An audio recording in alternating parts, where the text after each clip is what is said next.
Hello again. This is Eliyahu again, and Jeff Goldstein. And Jeff has some very interesting things to tell us today, and to offer. And I would love to hear. So, Jeff, how are you doing today? I'm doing very well, thank you. Feeling good. Anxious to tell you a couple of stories. We talked about it last week, I think, and I couldn't make it. Or you couldn't make it. I was thinking just about stories themselves, that how every moment, every activity we do is a story. And sometimes those stories are filled with magic, and sometimes those stories are dull. And it depends upon what we put into them. So stories are happening all the time. Every day there's a story. This is a story. This is the story of Eliyahu and myself taping some videos and some stories. And each day is a story. And what do we make into it? How do we put into it? If we put love into it, if we put excitement into our lives, and the stories that come out are exciting, loving stories, happy stories, if we put it in. And if we're putting in dull, boring stories each day, this is what we're putting into it, and that's what we create.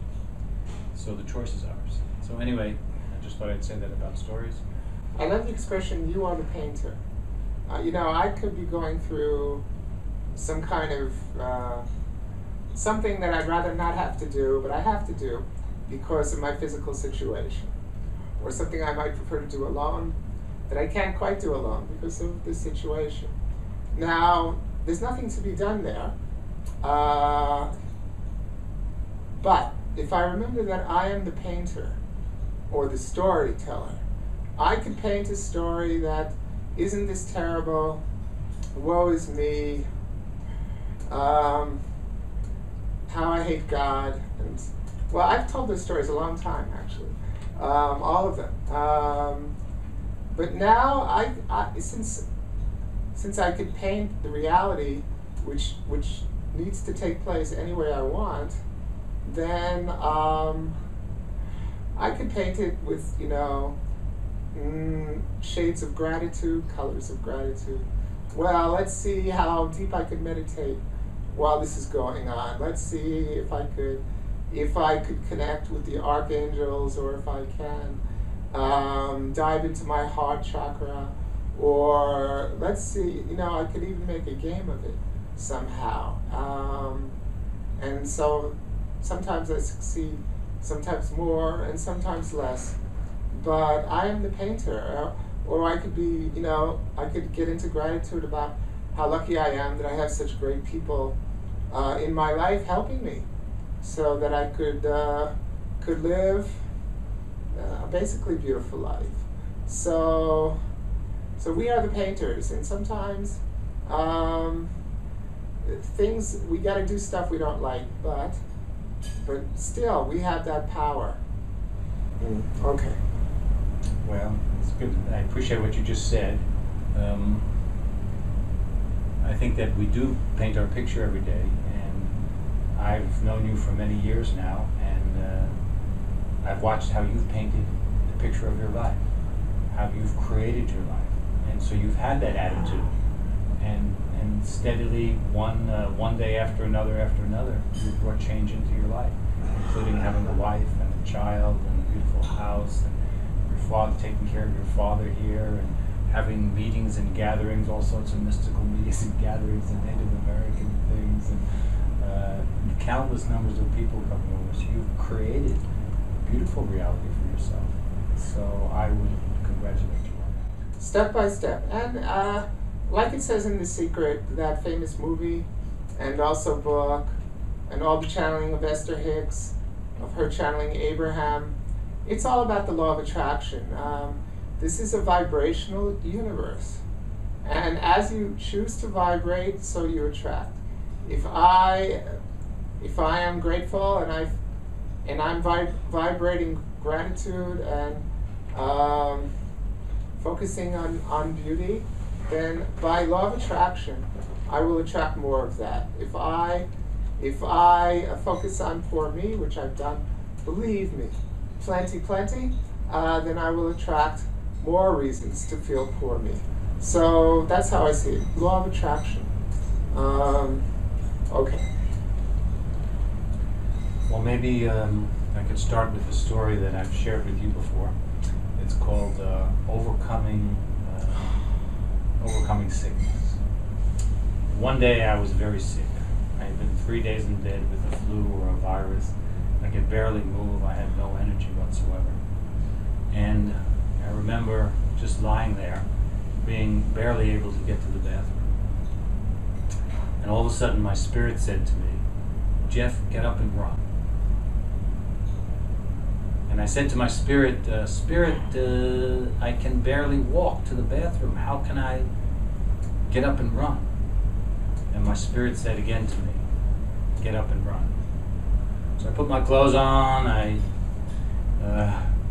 put some shoes on to run, managed to pull myself up, and I could barely run. I mean, I was just barely could move my body. I mean, and pretty soon I could move it a little faster. And then I could move it a little faster, and all of a sudden I was running. And I ran for, 15, 20 minutes, and then I found a place, some grass to lie down on, and I just was exhausted. I lied there for a long time. And I wasn't sick anymore. I pulled myself out of the sickness. So... That's it? You weren't sick anymore? Well, I've gotten sick since then in different No, times. that's not what I mean. But that day, That no, day? it was just finished.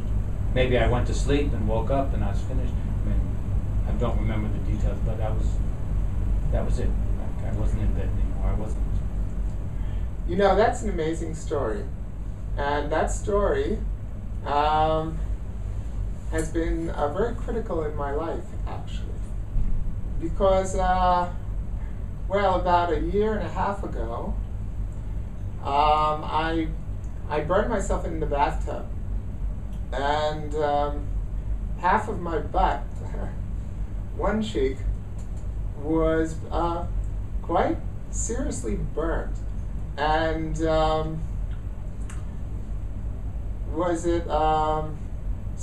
was like second, third degree burn. And for somebody like me, who's all the time on his butt, whether in this chair or in my bed, that's a big, big disaster.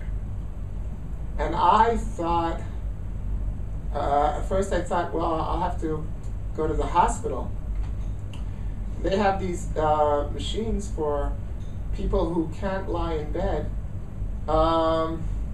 where it's two complete steel or metal circles, and there's a platform. No platform, and somehow the patient is suspended in this. It looks like a Ferris wheel, and they're always rotating you, so you're more to your stomach or more to your back, but there's no pressure. I know these things exist. That you could see it in the movie 4th of July with Tom Cruise, where he plays a wounded Vietnam vet. It's a great movie. So I thought, and I don't even know if this exists here, though I'm sure I could have gotten it if I needed it. So I thought my whole life was just totally sort of temporarily destroyed. And but then I remembered Jeff's story, and well, I decided I still have one side of my butt, and I could still lie on that side, and even do exercises without putting pressure on the wounded side. So I started doing. Actually, there are a lot of exercises, even strong exercises, that I can do. So I started doing a lot of very strong, vigorous exercise, and just putting the pressure on the healthy side. And I worked really, really hard. And by working really, really hard, I made a mental switch from victim and poor me and disaster, and focus on disaster, to remembering that that, well, I was an athlete before my accident. I still feel myself as an athlete. Now I'm a quadriplegic athlete. But in my essence, I am an athlete. And I work very hard to improve what I have. So I started doing all these hard exercises, and I remembered that I'm not a victim and that I'm an athlete. And that I could overcome this as well, like I've overcome other things. So also, I realized that I don't have to go to the hospital, that I could, when I'm not sleeping on my stomach, which I do all night long, that they could sort of turn me a little more and a little less, so I could put different varieties of pressure on the healthy side of my butt. And that way I wouldn't have too much pressure in one place, and I could work with what I had. And that's what I did. And sure enough, it got better relatively. It was a relatively fast healing. And that was a very, very important lesson for me. So thank you, Jeff. Your story was really crucial for me. I'd like to say one more thing about the ethos of an athlete, okay? Can I say something before you get into the ethos of an athlete? Yes. One of the things that happens when you're exercising strong is that your lymph system is pumping. Yes. And when there's a problem in your body, your lymph system needs to pump. As you know that the heart has a pump. I mean, the heart is the pump for the circulatory system. But the lymph system doesn't have a pump. We have to pump it. Oh, that's very interesting. And so when you were moving your body or doing how you're exercising, you were pumping your lymph system. And pumping the lymph system helps the body to heal faster. See, I didn't know that, but that makes perfect sense. And that's what I experienced. Okay.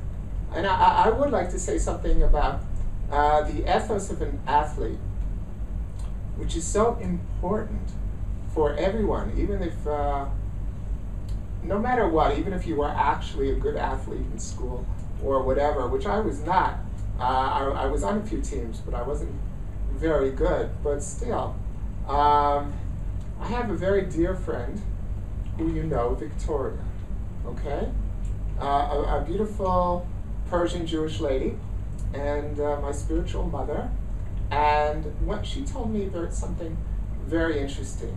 When her children were young, like going into adolescence, a very beloved Muslim friend of hers, an older man, said to her that she should encourage her kids, and really even almost push them, to go into some kind of physical, bodily improvement sport, or something like yoga, or maybe dance, but to really encourage them, and to even get them a teacher, a coach, to work with them one-on-one, but to encourage them, because this Muslim man said to her, when kids are into sport and into working and developing the body, then it's very, very rare that those kids will play around with drugs, okay? Because they value their body, and they work with their body, and they've learned to love and to use their body in the way of an athlete. So if she wants to keep them away from drugs, the best thing is to encourage them to develop a sport. So I know that her daughter wanted yoga, okay? So she found a yoga teacher for her daughter, and her son wanted karate, and so she found a trainer for her son and classes for her son, and now her children are grown up. And her daughter, by the way, became a yoga teacher. Now she's also a Chinese doctor. And her son became a black belt in karate, and went on to teach many students, and does other things as well. But I find that for parents like Jeff is, and like I am, I think it's very, very wise advice. And I'm hoping to do that with my own child. So he's still very little. And well, my two girls dance, and all the time they're active. But as they grow older, there's a certain age where they'll take on different sports or something like that. And to encourage it as much as you can. So, okay, Jeff, thank you. It's nice to hear your stories.